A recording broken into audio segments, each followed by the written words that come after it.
اور اس وقت آپ کو اہم خبر دیں گے، مخصوص نشستوں پر سپریم کورٹ کا تفصیلی فیصلہ جاری، 70 صفحات پر مشتمل فیصلہ جسٹس منصور علی شاہ نے تحریر کیا ہے۔ اب سے تھوڑی دیر پہلے بھی اپنے ناظرین کو ہم نے اس حوالے سے آگاہ کیا تھا، مخصوص نشستوں پر سپریم کورٹ کا تفصیلی فیصلہ جاری ہوا ہے۔ ہمارے نمائندے ذوالقرنین اقبال اس وقت ہمیں بتا رہے تھے کہ 70 صفحات پر مشتمل فیصلے میں بڑی اہم باتیں اٹھائی گئی ہیں۔ اس وقت جو ایک بڑا ابہام پایا جا رہا ہے الیکشن کمیشن کے حوالے سے، جس پر آج اجلاس بھی جاری ہے، 5واں اجلاس الیکشن کمیشن آج لے کر بیٹھا ہوا ہے۔ اس سے پہلے 4 اجلاس بے نتیجہ ختم ہو چکے ہیں، تو اس میں بھی ان تمام تر پوائنٹس کو مد نظر رکھا گیا ہے اور تمام تر چیزوں کو کھل کر اس کی وضاحت کر دی گئی۔ اور اس سے پہلے اپنے ناظرین کو یہ بھی یاد دلائیں کہ جسٹس منصور علی شاہ کی جانب سے یہ بھی کہا گیا تھا کہ جو فیصلہ سپریم کورٹ کا ہوتا ہے اس پر مینوان عمل کرنا ہوتا ہے۔ بالکل، اس متعلق آپ کو بتائیں کہ مخصوص نشستوں پر سپریم کورٹ کا تفصیلی فیصلہ جاری کر دیا گیا۔ تفصیلات ذوالقرنین اقبال سے جانتے ہیں۔ ذوالقرنین بتائیے گا، تفصیلی فیصلہ تو جاری کر دیا گیا لیکن یہ نقطہ بھی واضح کیا گیا، اس پہ وضاحت دیجیے گا کہ کہا گیا تحریک انصاف نے 2024 کے عام انتخابات میں قومی اور صوبائی اسمبلیوں کی نشستیں جیتی ہیں یا نہیں،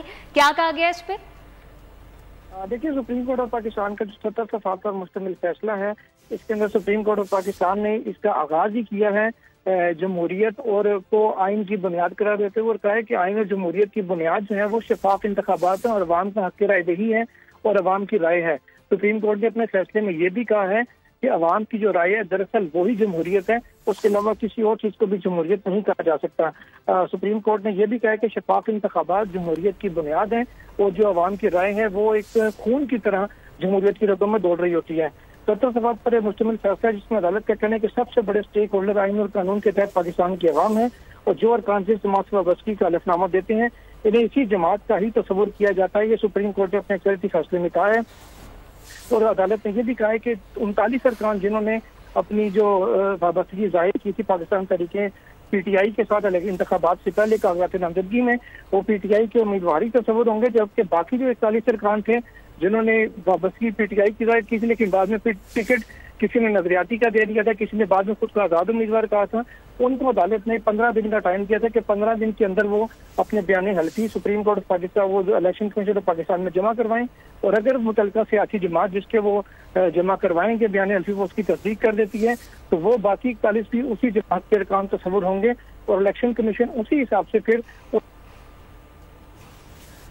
ٹھیک ہے، ذوالقرنین ہمیں اپڈیٹ کر رہے ہیں، اپنے ناظرین کو ایک بار پھر سے بتائیں گے، کوشش کریں گے ذوالقرنین سے دوبارہ رابطہ بحال کیا جا سکے۔ آئین اور جمہوریت کی بنیاد عوام کی رائے، یہ ایک بڑا اہم نقطہ اٹھایا گیا۔ اس کے ساتھ ساتھ تفصیلی فیصلے میں یہ بھی کہا گیا کہ جمہوریت کی بنیاد صاف اور شفاف انتخابات پر ہوتی ہے۔ اس کے علاوہ شفاف انتخابات کے حوالے سے مزید بھی کچھ اہم پوائنٹ سامنے رکھے گئے ہیں۔ آرٹیکل 189 کے تحت تمام ادارے پابند ہیں کہ سپریم کورٹ کے فیصلے پر مینوان عمل کریں۔ اس سے پہلے بھی اپنے ناظرین کو بتائیں کہ اس وقت جو سینیورٹی پر جو جج ہیں منصور علی شاہ، ان کی جانب سے یہ فیصلہ تحریر کیا گیا ہے جس میں 8-13 کے حوالے سے بات کی گئی ہے کہ جو 8 ججز کا اکثریتی فیصلہ ہے وہ جولائی کو دیا گیا تھا، 12 جولائی کو، جس میں سے سپریم کورٹ کے 13 میں سے 8 ججز نے اکثریتی فیصلہ دیا تھا۔ اس پر یہ آج اس کا تفصیلی فیصلہ جاری کیا گیا ہے۔ 7 صفحات پر مشتمل یہ فیصلہ ہے۔ مخصوص نشستوں سے متعلق سپریم کورٹ نے تفصیلی فیصلہ جاری کر دیا ہے۔ بالکل، تفصیلی فیصلہ جاری کر دیا گیا ہے۔ مخصوص نشستوں کا یہ کیس ہے، اکثریتی ججز کا تفصیلی فیصلہ